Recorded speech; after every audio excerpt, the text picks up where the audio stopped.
اچانک بھارت کا آپریشن سندور اور جواب میں پاکستان کا آپریشن بنیان المرصوص، ایک ایسا آپریشن جو تاریخ میں یاد رکھا جائے گا۔ کیسے 48 گھنٹوں میں سب کچھ بدل گیا، ایک طرف امن کی باتیں، دوسری طرف میزائلوں کی بارش۔ مگر پھر 10 مئی 2025 امریکہ کی ثالثی میں سیز فائر کا اعلان۔ کیا یہ محض جنگ بندی ہے یا آنے والے طوفان کی خاموشی؟ اس ویڈیو میں جانیں سچ جو میڈیا نہیں دکھا رہا۔ پاکستان انڈیا جنگ بندی پر امریکی وزیر خارجہ نے ٹویٹ کیا کہ گزشتہ 48 گھنٹوں کے دوران نیب صدر وینس اور میں نے بھارت اور پاکستان کے اعلیٰ حکام سے بات چیت کی، جن میں دونوں وزرائے اعظم نریندر مودی اور شہباز شریف، وزیر خارجہ جے شنکر، آرمی چیف عاصم منیر اور قومی سلامتی کے مشیران اجیت ڈووال اور عاصم ملک شامل تھے۔ مجھے یہ اعلان کرتے ہوئے خوشی ہو رہی ہے کہ بھارت اور پاکستان کی حکومتوں نے فوری جنگ بندی اور ایک غیر جانبدار مقام پر وسیع تر معاملات پر مذاکرات کے آغاز پر اتفاق کیا ہے۔ ہم وزیر اعظم مودی اور وزیر اعظم شہباز شریف کے فہم اور دور اندیشی امن کی راہ اپنانے کے عزم کو سراہتے ہیں۔ سیز فائر کا اعلان آج امریکی صدر ڈونلڈ ٹرمپ نے کیا کہ بھارت اور پاکستان نے مکمل اور فوری سیز فائر پر اتفاق کیا ہے۔ یہ معاہدہ امریکی ثالثی کے ذریعے طے پایا، جس میں سعودی عرب اور ترکی نے بھی سفارتی حمایت فراہم کی۔ سیز فائر کا اطلاق 10 مئی کو پاکستانی وقت کے مطابق 4:30 سے ہوا۔ 10 مئی تک دونوں جانب کم از کم 66 افراد ہلاک ہوئے اور درجنوں لوگ زخمی ہوئے، جن میں عام شہری بھی شامل تھے۔ سیز فائر کی شرائط کی اگر بات کی جائے تو زمین، فضا اور سمندر پر تمام فوجی کارروائیاں فوری طور پر بند کی جائیں گی دونوں طرف سے، اور دونوں ممالک کے director generals of military operations 12 مئی کو ایک غیر جانبدار مقام پر ملاقات کریں گے۔ پاکستان نے اپنی فضائی حدود دوبارہ کھول دی ہے، جبکہ بھارت نے سرحدی علاقوں میں 32 ہوائی اڈے بند کیے ہیں۔ سندھ طاس معاہدہ تاحال معطل ہے، جو دونوں ممالک کے درمیان پانی کی تقسیم کا معاہدہ ہے۔ امریکہ، G7 ممالک اور چین نے دونوں ممالک پر زور دیا ہے کہ وہ کشیدگی کو کم کریں اور پرامن مذاکرات کے ذریعے مسائل کو حل کریں۔ پاکستان میں سیز فائر کے اعلان کے بعد عوامی سطح پر خوشی کا اظہار کیا گیا ہے، جبکہ بھارت کے زیر انتظام کشمیر میں عوامی بے چینی برقرار ہے۔ دونوں ممالک نے سیز فائر پر عمل درآمد کا عزم ظاہر کیا ہے، تاہم دونوں ممالک نے واضح کیا ہے کہ وہ کسی بھی ممکنہ خطرے کے خلاف چوکس رہیں گے۔ دونوں ممالک کے فوجی حکام کی 12 مئی کو ہونے والی ملاقات میں مزید اقدامات پر بات چیت متوقع ہے۔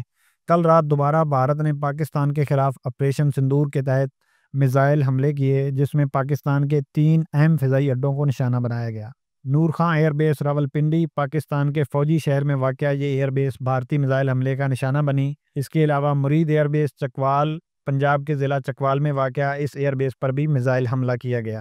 رفیقی ایئر بیس جنگ پنجاب کے ضلع جنگ میں واقع اس ایئر بیس کو بھی نشانہ بنایا گیا۔ پاکستانی فوج کے ترجمان لیفٹیننٹ جنرل احمد شریف کے مطابق ان حملوں میں زیادہ تر میزائلوں کو روک لیا گیا اور پاکستان کی فضائیہ کے اثاثے محفوظ رہے۔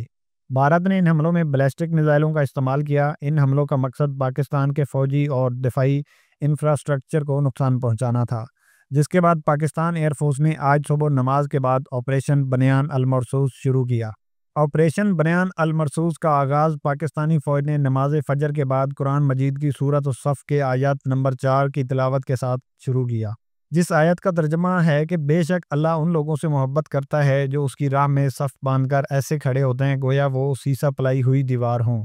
پاکستان کی جانب سے بھارت کے نشانہ بنائے گئے فضائی اڈوں اور تنصیبات کی اگر بات کی جائے تو اس میں اودھم پور ایئر بیس پاکستان کے فتح 1 میزائلوں سے بالکل تباہ کی گئی ہے۔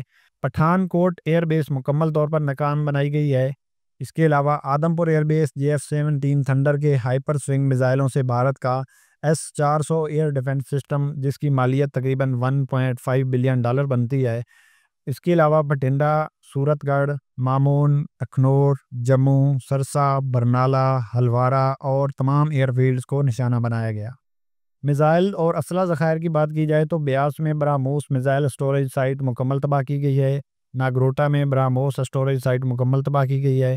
بریگیڈ ہیڈ کوارٹرز اور سپلائی لائنز کی اگر بات کی جائے تو بریگیڈ ہیڈ کوارٹرز جی ٹاپ مکمل تباہ ہوا ہے۔ اڑی سپلائی ڈپو مکمل طور پر تباہ کیا گیا ہے۔ لائن آف کنٹرول پر بھارتی پوسٹوں میں اگر بات کی جائے تو ربطہ والی پوسٹ، جزیرہ post, complex post, Kafir Mori post, Shahpur post, Ghadar top post, Qila Dher post, green Plato post, جنگل 1 پوسٹ اور نیو کمپلیکس پوسٹ جو ہے ان کو تباہ کیا گیا پاک فوج کی جانب سے۔ اس کے علاوہ پاکستان نے سائبر حملے کیے، ان میں بھارت کے 70% بجلی کے گرڈ جو ہیں وہ ناکارہ بنائے گئے ہیں۔ 2500 سے زائد سرویلنس کیمرے ہیک کیے گئے ہیں۔ Maharashtra state electricity transmission company limited پر سائبر حملہ کیا گیا۔ متعدد بھارتی ویب سائٹ جو ہیں وہ ہیک کی گئیں۔ انٹیلیجنس اور تربیتی مراکز میں راجوری میں بھارتی ملٹری انٹیلیجنس کا تربیتی مرکز جو ہے وہ تباہ کیا گیا ہے۔ پاکستان کی طرف سے بھارت کے کیے گئے نقصانات کی اگر بات کی جائے تو ایئر ڈیفنس سسٹم S-400 مالیت $1.5 بلین تباہ کیا گیا ہے۔ متعدد ایئر بیسز اور ایئر فیلڈ مکمل طور پر ناکارہ بنایا گیا ہے۔ میزائل اسٹوریج سائٹس تباہ کی گئی ہیں۔ بریگیڈ ہیڈ کوارٹرز اور سپلائی ڈیپوز تباہ کیے گئے ہیں۔ بجلی کے گریڈز اور سائبر انفراسٹرکچر کو شدید نقصان ہوا ہے۔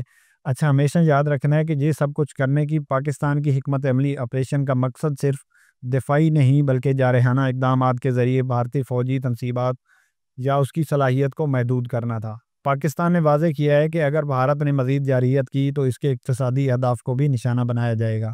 اس کے علاوہ پاکستان کی حکومت اور فوج کا موقف اگر لیا جائے تو پاکستان کے وزیر خارجہ اسحاق ڈار نے سیز فائر کی تصدیق کرتے ہوئے کہا کہ پاکستان ہمیشہ خطے میں امن و سلامتی کے لیے کوشاں رہا ہے، بغیر کسی سمجھوتے کے اپنی خود مختاری اور علاقائی سالمیت کے لحاظ سے۔ بھارت کی حکومت اور فوج کا موقف اگر دیکھا جائے تو بھارت کے وزیر خارجہ کرم مصری نے سیز فائر کی تصدیق کرتے ہوئے کہا کہ پاکستان اور بھارت کے درمیان مذاکرات میں تمام فائرنگ اور فوجی کارروائیوں کو روکنے پر اتفاق ہوا ہے۔ جنگ کی ہار جیت کی اگر بات کی جائے تو عالمی میڈیا سے برطانوی صحافی نے واضح طور پر کہا ہے کہ بھارت کو تسلیم کرنا ہوگا کہ پاکستان کی فضائی طاقت بھارت سے زیادہ ہے۔ پاکستان فضائیہ کے ہاتھوں بھارت کے 5 جدید طیاروں کی تباہی کے بعد برطانوی صحافی نے کہا کہ بھارت نے نیوکلیئر اثاثوں کے باوجود پاکستان کے اندر حملہ کیا۔ بھارت کی جانب سے پاکستان کو ناقابل تلافی نقصان پہنچانے کا منصوبہ بنایا گیا تھا جسے ناکام بنا دیا گیا۔ پاکستانی فضائیہ کی شاندار کارکردگی کے بعد برطانوی اخبار نے بھی پاکستان ایئر فورس کی تعریفوں کے پل باندھ دیے اور رافیل کی تباہی کو گیم چینجر اور بھارت کے لیے شکست کا پیغام دیا۔ ناظرین، آپ کے وقت کا شکریہ۔ آپ سے گزارش ہے چینل کو سبسکرائب کریں۔ آپ کے وقت کا شکریہ۔ اللہ حافظ۔